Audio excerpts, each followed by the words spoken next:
change was possible. But Mr. Segun's threats didn't stop. One evening, Ayomide received a chilling message. "You think this ends here? Your courage will cost you everything." Despite the danger, Ayomide stood her ground. With Ada's help, more survivors found their voice, sharing stories that exposed the rotten core of the school system. Ayomide's father coordinated with trusted officers to ensure her safety. The community slowly rallied behind her cause, parents, teachers, and students demanding accountability. Yet in the shadows, a darker force stirred. Someone powerful was determined to keep the truth buried no matter the cost. Will Ayomide and her allies break the chains of silence, or will the shadows swallow their courage whole? Days turned into weeks, and the investigation intensified. Evidence piled up against Mr. Segun, and whispers of his accomplices spread like wildfire.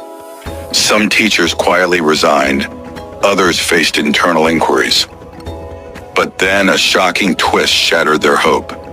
Key evidence from the flash drive mysteriously disappeared from the police files.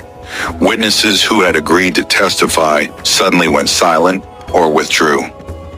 Ayomide's father confronted his superiors, only to be met with cold indifference. "This case is delicate," one officer said. "Proceed carefully." One night, as Ayomide prepared for bed, her phone buzzed with a message. "You've come far, but the real fight begins now. Watch your back." The weight of those words pressed down harder than ever. Is the corruption deeper than anyone imagined?